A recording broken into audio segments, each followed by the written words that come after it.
Hey guys, what's up? Z here with Z Reviews Tech, and I have here the T-Bao X8S laptop. This is a 15.6-inch Apollo Lake laptop. To be honest, the Apollo Lake laptops are getting a little bit boring at this point, but I do have this in the studio, so I might as well do an unboxing and a review for this laptop. So let's open it up and see what we got. This is a fairly big box, because don't forget that this is 15.6 inches. It's on the big side nowadays for laptops, since nowadays most laptops are around 14 inches and smaller. Okay. So we have the laptop here in foam casing, and inside here, this brown box is the charger and the cable. So we're just gonna open that up. There we go, charger. Pretty standard DC charger, pretty much the exact same as the one I have over there. This one over here, not really anything different. Alright, let's take this apart and see what kind of laptop we got here. 15.6 inches, pretty small dimensions. So we'll see how big the bezels are on the T-Bao X8S. Let's open this up. Woo! Those are small bezels, man. Look at that. That's like, what, 5 millimeters, 6 millimeters at most? It's actually not bad at all for a laptop. Let's take off some more of this plastic and we'll continue talking about the laptop over here. So the logo on the front here is kind of ugly. It's very cartoony and looks kind of like, I don't know, like Looney Tunes. Oh, check that out. I accidentally ripped off the T-Bao logo along with the sticker. Whoops. Well then, I'm gonna have to figure out how to put that back on. So we've managed to put the sticker back on the lid of the laptop, but the sticker came off, and that is, I mean, it's a small thing, but it's not a good sign for things to come when you're looking at a laptop. I mean, to be fair, it is pretty cheap, so gotta keep that in mind as we're reviewing this laptop, or unboxing this laptop. So the build of this laptop is all plastic. It's the same as the Chewy Lapbook 14.1.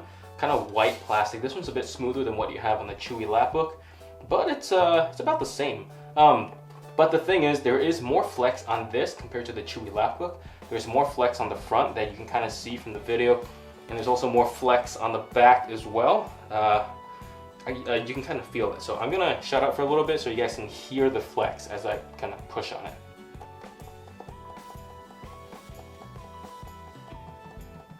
You can kind of feel the plastic hitting on the inside. So yeah, there's a fair amount of flex on this laptop. So, and if you look at it from this side, you can kind of see that the edges of the laptop are not very well finished. There is a little bit of aberrations and roughness on the edge over here that you can see. With regards to the ports over here, we've got a fairly good selection of ports. You got one USB here, and you've got a, what is that? That's probably a mini HDMI port over there, headphone jack. And on this side, we have another USB and a micro SD card slot and a charger over here. I was hoping for 2 USB slots because there's like obviously a lot of space here, and on the other side as well, that you could have put another USB, but you know, 2 is good enough, but 3 would have been better.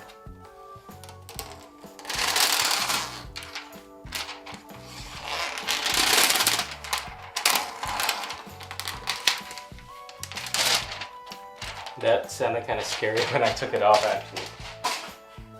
So here we have the laptop itself. Honestly, it resembles the Chewy Lapbook a lot. Yeah, this probably is kind of probably just pretty much the Chewy Lapbook, but with an Apollo Lake CPU inside. Granted, I didn't review the 15-inch Chewy Lapbook, but only the 14-inch. But you know what? It looks pretty similar. Yeah, so we've got a little bit of wobble here. The case here doesn't actually, or not the case, the screen doesn't actually open very far. Maybe like 100, 110 degrees, and that's about it. So less than what other laptops get. And yeah, again here there's a fair amount of flex on the keyboard, and the keys themselves, they feel pretty average. Yep, so let's turn on the laptop and see what we got. So it came set up with an admin account already, so all I did was log into my Wi-Fi just for some quick messing around with the laptop. So first let's look at the system specs. I just want to see what kind of eMMC they've used in this laptop over here. So just a quick specs, you got 6 gigs of RAM, the N3450 processor, and you got 64 gigs of storage. So looking at the disk drive, we've got a Samsung disk drive over here. And to be honest, already my first impressions is that this feels faster than the Chewy laptop that I just reviewed. I think the Samsung eMMC in this laptop over here actually far outstrips the SanDisk one and the Chewy laptop in terms of speed, but we'll have to see that in hard numbers later. And here we have a Realtek network adapter, not a Intel wireless AC, but it should still be okay. So going around the UI, it's fairly smooth. Opening stuff is also, you know, I mean, I've had this for like all of like an hour, so definitely not a you know, comprehensive look at how fast this is. But my first impressions is that it's actually decent, you know. So let's open up Edge and see what we got over here.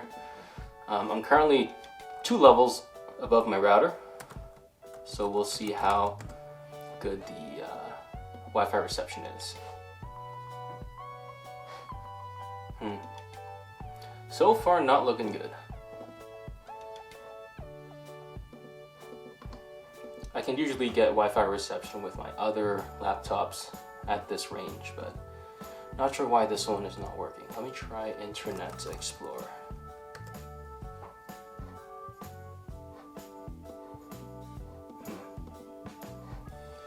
Yeah, it looks like reception is not the best on this laptop. And since we're filming upstairs away from the router, there's really not much I can test without internet here.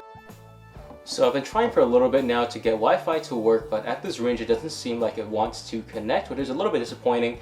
I will do my full suite of tests on this laptop and then give you a full review. But in the meantime, my first impressions are that this is actually a pretty cheap laptop. It's about $280, which is actually quite cheap for an Apollo Lake laptop, especially one with 6 gigs of RAM, which in my opinion you don't really need. You need 4 because the CPU is kind of slow. But the build quality here is obviously not the best. It's like Chewy laptop quality. It's plastic. There's a fair amount of flex, and the keyboard doesn't actually feel the greatest. It's about average. And of course, the Wi-Fi speeds are non-existent at this distance away from my router. The one good thing I would like to mention would be the eMMC that they use, which is a nice, fast Samsung eMMC that I can already feel even just moving around the UI. It's one of the better ones that is being used, the Samsung ones, which is nice. So we'll see how that works in the full review. But in the meantime, let me know what you think in the comments down below, or what you want me to test. Thanks for watching. Likes and subs are appreciated, and I'll see you guys in the next one.